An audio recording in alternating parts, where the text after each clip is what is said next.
먼저 한번 인사하십시오. 할렐루야. 네.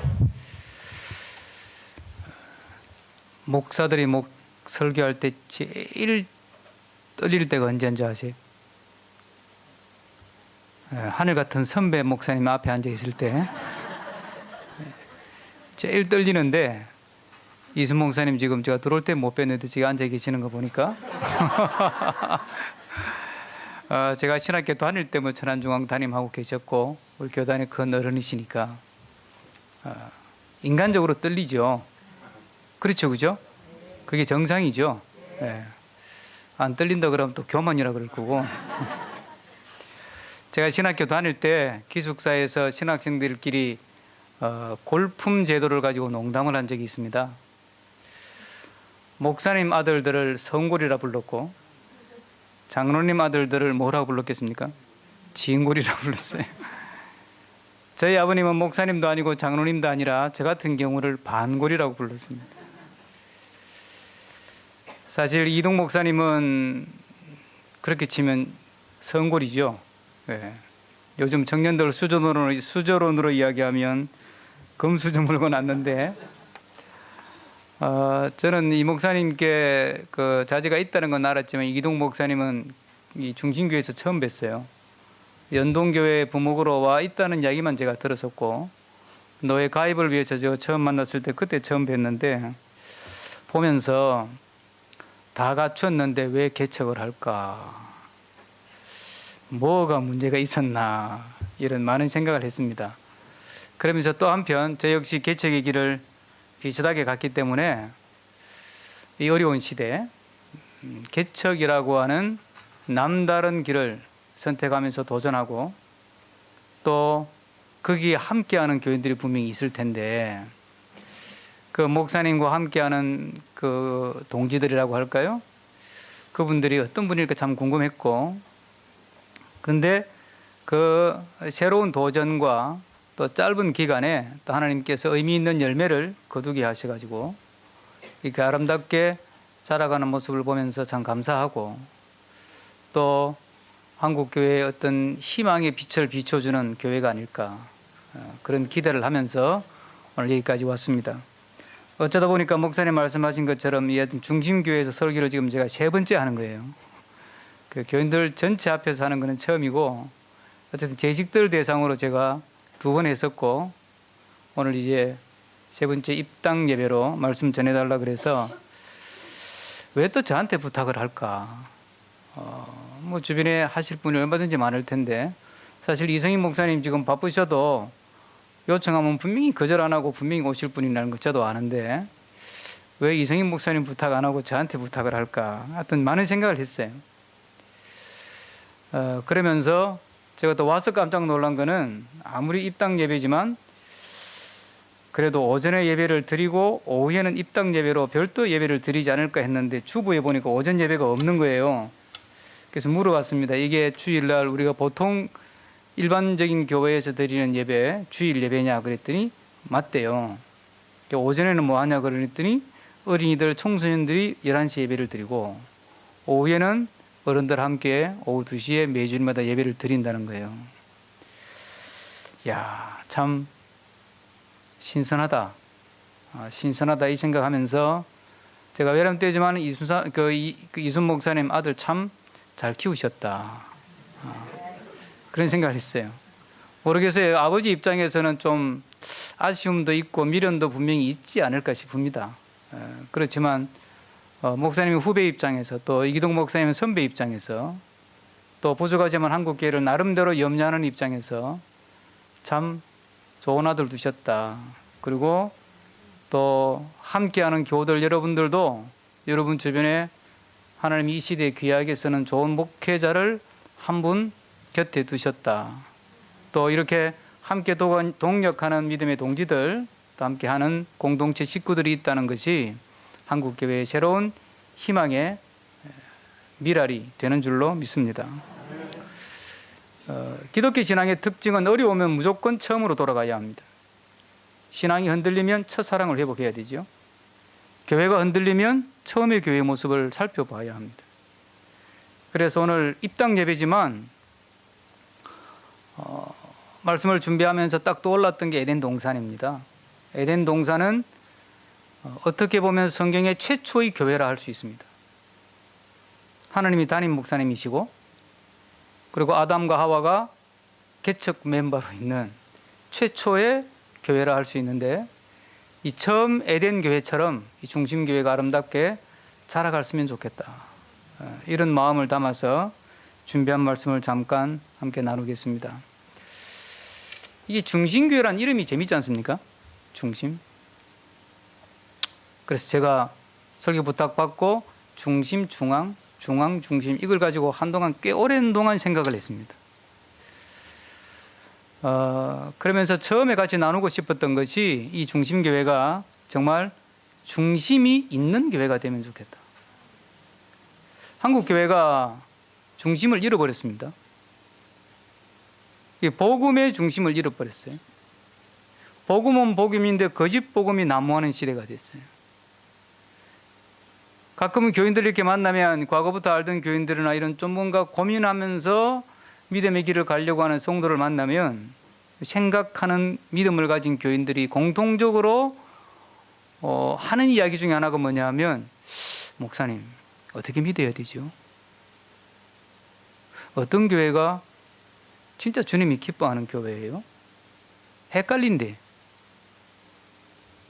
정말 말씀대로 진실하게 정말 진국같이 그렇게 목회의 길을 가고 믿음의 길을 가는 사람은 상당히 많은 어려움을 겪고 우리가 볼 때는 이제 날라리 비슷한데 그렇게 믿는 사람은 사업도 잘 되고 또 목회도 그렇게 목회하는 분들은 교회도 잘 키우고 목회를 어떻게 해야 됩니까? 믿음의 길을 어떻게 가야 되죠? 이런 질문을 많이 합니다. 그 질문이 나온다는 이야기가 무슨 이야기겠습니까? 우리가 중심을 잃은 거죠. 그렇죠? 교회라는 간판도 그대로 있고 십자가 첨탑도 그대로 있고 예배도 그대로 드려지고 찬송도 그대로 부르고 있고 기도도 그대로 하고 있고 성경도 그대로 손에 들고 다니고 읽기도 하고 하는데 우리 믿음의 중심이 뭐냐는 거예요. 믿음의 중심이 뭐냐? 하나님께서 에덴을 창설하시고 그 가운데 선악과를 두시고 생명나무를 두셨다 그랬는데 상당히 은유적이긴 하지만은 생명나무는 복음, 은혜라고 우리가 의미를 부여할 수 있겠죠. 선악과는 선악을 아는 것이니까 율법이라고 의미를 부여할 수 있겠죠. 자, 율법이든 은혜든 그 중심은 예수 그리스도인데 그리고 에덴 동산에 하나님께서 중심에 예수 그리스도를 두시고 정말 십자가의 복음을 두셨다는 이야기인데 오늘날 교회의 중심에는 무엇이 있나? 건물이 있나? 그러면 교인들은 건물 지으려고 예수님이 있는 거예요? 예배당 크게 지어서 바치는 것이 하나님께 영광이 정말 될까요? 정말 그렇게 생각하십니까? 오늘 입당 예배잖아요. 그렇죠? 다음에 이제 중심교회가 좀 더 하나님께서 힘을 주셔서 독립건물을 갖기를 간절히 소망합니다. 정말 이건 사심 없는 부탁이고 소망입니다. 그런데 그 건물이 중심교회가 되지 않기를 바랍니다. 교회는 교회가 하나의 교회로서 자라가기 위해서 많은 프로그램이 필요합니다. 또 많은 사람들의 헌신과 수고가 필요합니다. 목사의 수고도 필요하고 교인들의 수고도 필요합니다. 그러나 그들이 그 교회의 중심이 된다면 그거는 주님의 교회는 아닙니다. 이 중심교회가 정말 중심이 있는 그 중심에 예수 그리스도가 있고 그 중심에 십자가의 도가 있고 그 중심에 부활의 은혜가 있고 그 중심에 복음에 대한 순종이 있는 정말 예수 그리스도가 살아있는 교회, 예수 그리스도가 중심을 잡고 있는 교회가 되기를 주의 이름으로 축복합니다. 여러분 쉽게 아멘 하셨지만 사실 예수 그리스도가 중심에 있는 삶이라고 하는 것은 결코 만만한 삶이 아닙니다. 우리는 예수 그리스도를 믿고 예수 그리스도가 주시는 복을 누리기를 원하지 예수 그리스도를 원치는 않지요. 제 말이 틀렸습니까?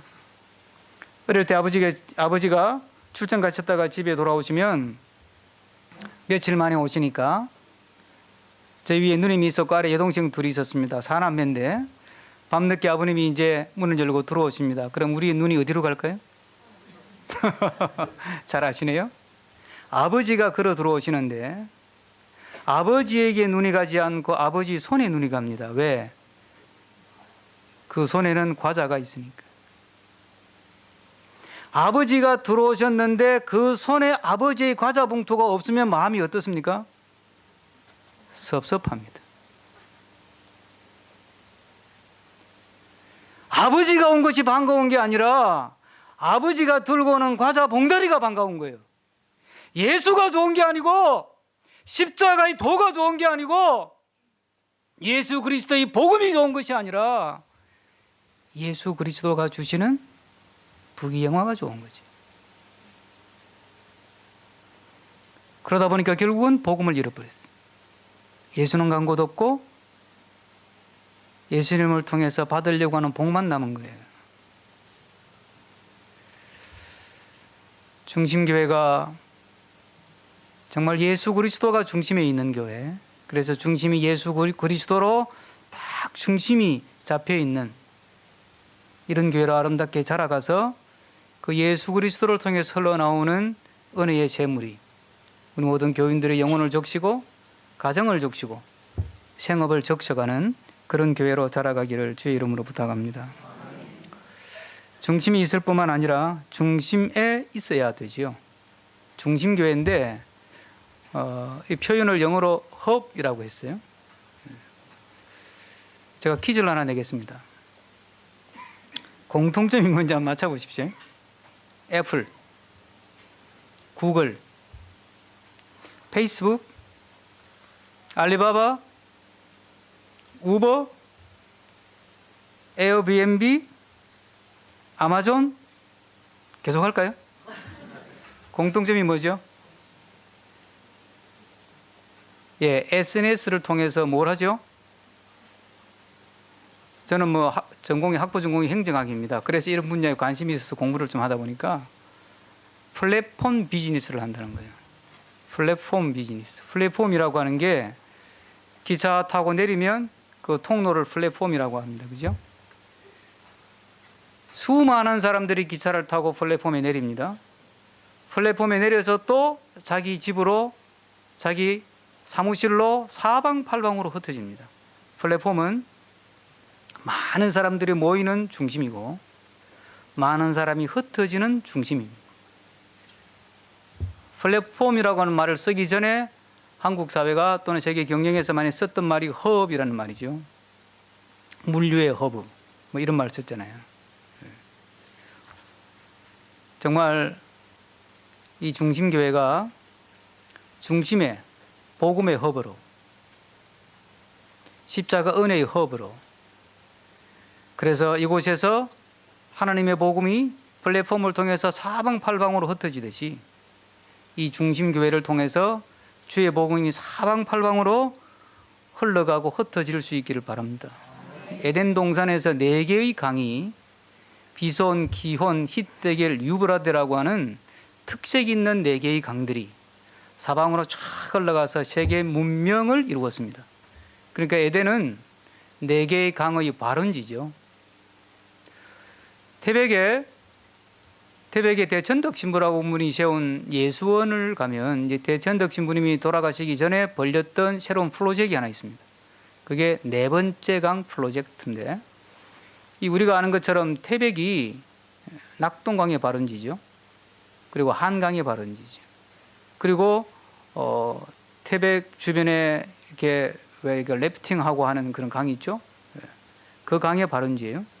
그리고 이 대천덕 신부라는 분이 성공의 목사님이신데 원래 아버지는 장로교잖아요. 그분이. 이분이 기도하는 중에 이 태백에 하나님께서 예수원을 세우게 하셨으니까 거기서부터 또 하나의 강이 북쪽으로 통일을 향하여 흘러가면 좋겠다. 그래서 통일의 비전을 가지고 기도하면서 통일 시대에 필요한 일꾼들을 길러내는 사역을 해야 되겠다. 그 프로젝트 이름을 4번째 강 프로젝트라고 했습니다. 제가 충분히 알지는 못하지만 중심교회가 키즈워십 사역을 통해서 세계 어린이들을 섬기고 또 이 땅의 어린이들을 섬기는 사역을 하고 있는 걸로 아는데, 정말 중심에 있어서 우리의 제국을 만들고 또 중심교회 아성을 쌓고 중심교회의 담벼락을 더 넓히고 높이는 교회가 아니라 에덴처럼 정말 태백이 예수원처럼 하나님의 은혜의 복음을 사방으로 열방으로 흘려보내는, 그래서 그 중심에서 하나님이 주신 은혜의 물을 함께 모여 기도하고 예배하고 찬송하면서 주신 은혜 받은 바 은혜를 가지고 사방으로 복음을 흘려보내는 그런 교회로 자라갈 수 있기를 축복합니다. 그래서 이 흘러내려가는 지경이 점점 넓어져서 정말 지금은 이 별내에서 또 이 지역을 섬기고 또 외국의 몇몇 나라를 섬기지만 앞으로 세계를 섬기고 그리고 또 세계 열방들을 섬기면서 복음의 중심에 서서 주의 복음을 풍부하게 흘려보내는 그런 교회로 자리매김되고 또 쓰임받는 믿음의 공동체가 되기를 주의 이름으로 부탁합니다. 한 가지 더 말씀드리고 싶은 게 중심이 되는 교회입니다. 중심이 있는 교회, 중심에 있는 교회, 중심이 되는 교회예요. 제가 이제 한 1년 전에 개포동에 교회를 시작했습니다. 제 나름대로 이제 꿈꾸는 교회의 모습이 있었기 때문에 첫 해부터 그 다음 해에 바로 여름에 몇몇 안 되는 교인이지만 전 교인 수련회를 갔습니다. 간 곳이 저 충남 서천에 가면 아리랜드라고 있습니다.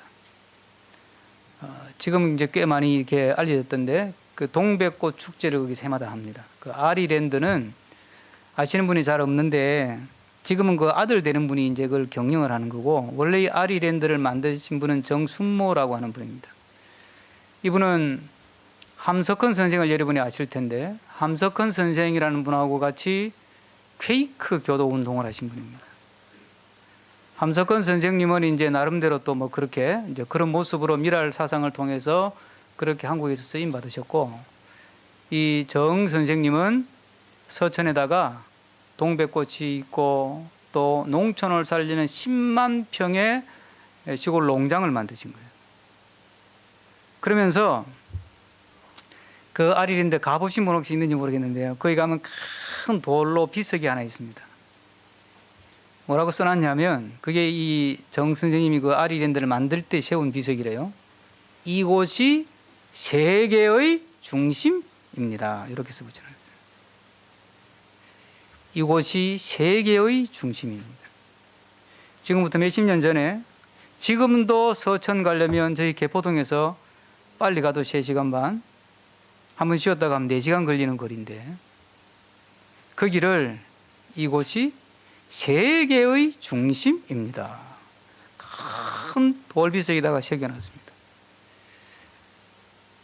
그분은 그 믿음을 가지고 이곳에서 기도의 눈물을 흘리고 이곳에서 말씀의 씨앗을 뿌리면 여기가 세계의 중심이 된다.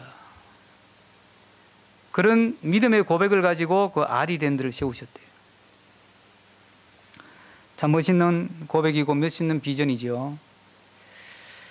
지금은 이 사회 자체가 대안운동의 시대입니다. 저는 전공이 기독교 교육이고 기독교 교육을 조금씩 가르치면서 장신대 기독교 교육 연구원의 책임자로 있다가 연동교회를 거쳐서 이제 지금 개척을 해서 목회를 하고 있는데, 제가 양신대 연구원의 책임자로 있을 때부터 일반 사회 교육은 대안학교 운동이 일어나기 시작을 했고, 그 뒤에 기독교 교육도 이제 대안학교 운동이 폭발적으로 일어나 가지고 우리나라에 지금 기독교 대안학교가 100개가 넘습니다. 그러니까 뭔가 이렇게 대안적인 교육이 필요하고 대안적인 학교가 필요하다는 게 지금 그런 욕구가 막 분출하는 거죠. 의학적으로도 보면 뭐 대체의학 이런 말을 쓰잖아요. 그게 뭘 의미하느냐 하면 기존에 이렇게 이 중심에 있는 이게 기존의 중심, 메인에 있는 뭔가 사회 시스템이든지 뭐 제도든지 뭐 의료든지 교육이든지 문화든지 이런 것이 상당히 변색되고 변질되고 탈색되면서 앞서 말씀드린 것처럼 중심을 잃어가면서 이게 뭔가 성격이 모호해지고 뭔가 많이 이렇게 좀 이렇게 이상해진 거예요. 그러다 보니까 주변에서부터 다시 새로운 대안 운동들이 다양한 분야에서 일어나고 있는 거죠. 교회도 마찬가지지 않습니까? 지금 여러분들 가끔 들으시는 뭐 가정교회나 다양한 형태의 소그룹 운동이나 또는 카페 교회 운동이나 또는 뭐 가난한 교인이라는 말도 요즘 쓰지 않습니까? 뭐 150만 명 정도가 된다는데 그들을 위한 목회 사역하는 분들, 이런 분들이 많이 생겨요. 그러면서 이분들이 뭔가 기존에 우리가 교회 그러면 생각하는 십자가 첨탑 건물 밑에 교인들이 정해진 시간에 모여서 정해진 순서에 따라서 예배를 드리는 전통적인 교회와 전통적인 신앙생활의 구조가 아닌 뭔가 새로운 것을 지금 목말라 하는 시대를 우리가 살아가고 있는 거예요. 그런데 기존의 체제 속에 적응되어 있는 사람들은 그 새로운 시도를 하기에 굉장한 용기가 필요해요. 사실 물려받은 걸 다 포기해야 되고 익숙한 것을 내려놓고 새로운 것을 시도한다. 예배 형식을 한번 바꾼다. 11시 예배를 오후 2시로 옮긴다. 여러분, 이게 목사들 세계에서는 엄청나게 어려운 일이에요.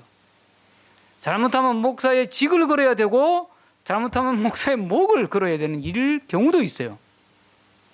제가 아는 선배 목사님 한 분은 주보 제일 앞에 씨를 하나 실었다가 그것 때문에 석 달 만에 그 교회에서 물러나셨어요. 그 주보를 본 순간 그 교회에 오랜 동안 수십 년 그 교회를 섬기며 믿음 생활하셨던 장로님이 예배를 마치고 당일 교회 사무실에 들어오시면서 주보를 탁 던지시면서 하신 말씀, 내 세상 천지 수십 년 예수 믿었지만 이런 주보 처음 봤습니다. 이건 주보가 아닙니다. 그리고 탁 던졌어요. 교회 목사님이 젊었을 때라 그냥 좀 부드럽게 풀었으면 좀 덜 했을 텐데, 아니 장로님 그게 주보지 그럼 뭡니까? 이건 주보가 아니라 회보입니다. 왜요? 주보는 제일 앞에 교회 이름이 크게 들어가고 그 밑에 교회 사진이나 그림이 들어가고 그 밑에 담임 목사님 이름이 들어가고 그 밑에 장로님 성함이 들어가고 그 밑에 지휘자 이름, 반주자 이름이 들어가고 제일 밑에 주소가 딱 들어가야 됩니다. 나는 수십 년 그런 주보를 가지고 예배를 드리면서 믿음 생활을 했습니다. 이런 주보 처음 봤습니다. 목사님이 그냥 가만히 있었으면 되는데 장로님 그건 구식입니다. 그래요, 나는 구식입니다. 목사님은 얼마나 신식입니까? 그 바람에 석 달 만에 목사님이 교회를 물러나셨다는 거예요.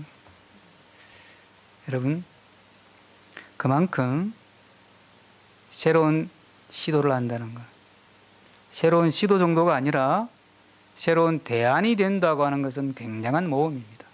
그런 점에서 우리 이기동 목사님과 함께하는 또 교우들, 여러분들에게 정말 진심으로 박수를 보내고 특별한 하나님의 만져주심과 성령의 기름 부으심이 있어서 여러분들의 도전이 하나님이 기뻐하는 열매를 맺을 수 있기를 바랍니다. 그런 점에서 여러분들이 좀 새로운 한국교회 대안을 만들어 가는데 중심되는 모델을 만들어 주시기를 바라는 거예요. 조금씩 신학대학에서 가르치다 보니까 이제 금년이 종교개혁 500주년 아닙니까? 말틴 루터, 존 칼뱅 이런 분들이 개혁운동을 일으켜서 개신교회라는 제도를 만들었습니다. 그리고 그 개신교회 제도가 500년을 온 겁니다. 여러분 한번 생각해 봅시다. 뭐 이 시간은 뭐 공부하는 시간은 아니지만 하나의 제도가 만들어져서 500년을 썼으면 많이 썼습니까? 적게 썼습니까? 너무 많이 쓴 거 아니에요? 500년을 썼으면 뭔가 좀 시효가 다 되지 않았겠습니까? 여러분, 성경은 영원히 변치 않는 진리지만 교회의 구조나 신학은 시대마다 바뀔 수밖에 없습니다. 바뀌는 게 맞습니다. 한국 사람의 식성에는 밥이 맞습니다. 그러나 밥그릇은 시대마다 달라졌지 않습니까? 저도 어릴 때는 녹그릇에 먹었습니다. 그 다음에는 스텐 그릇에 먹다가 지금은 도자기로 먹습니다. 그렇죠? 앞으로는 이제 뭘로 먹을지 모르죠. 또 바뀔 거예요. 나노 기술이 발달하면서 이상한 그릇이 만들어질 수 있어요. 그러나 아직은 한국 사람은 밥을 먹어야 먹은 것 같죠? 성경 말씀은 진리입니다.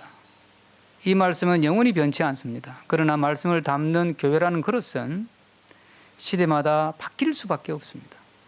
바꾸지 않고 붙들고 있으면 그게 우상이 되죠. 그런 점에서 중심교회가 새로운 도전을 하지 않습니까? 그 도전이 하나님이 함께 하시는 도전이 되기를 바랍니다. 그리고 함께하는 교우들이 그렇게 한국교회의 새로운 모델을 만들어내고 또 새로운 하나님이 기뻐하는 대안을 한국교회에 내놓음으로 중심교회만 좋은 게 아니라 중심교회로 인해서 한국교회가 좋은, 그래서 많은 동력자들과 후배들이 새로운 어떤 영감을 얻고 또 새로운 꿈을 꾸게 만드는 그런 교회로 자라갈 수 있기를 바랍니다. 어린이 사역을 중심으로 하면서도 또 교회의 모습을 그대로 가져가는 이 아름다운 시도가 하나님이 함께 하셨기 때문에 짧은 기간에 이만큼 성장한 것이라고 믿는데, 앞으로 하나님께서 더 다양한 모습으로 도움의 손길들을 붙여주시고 함께하는 동력자들을 붙여주심으로 규모가 아니라, 덩치가 커져서가 아니라 내용을 가지고 한국교회를 새롭게 깨우고 또 중심을 잡아 새로운 신앙의 운동을 일으켜가는 교회로 자라서 중심교회 또 교우들도 기쁘고 행복하지만 한국교회도 행복해지도록 만드는 그런 교회로 성장해 갈 수 있기를 바라고 주의 이름으로 축복합니다. 기도하겠습니다.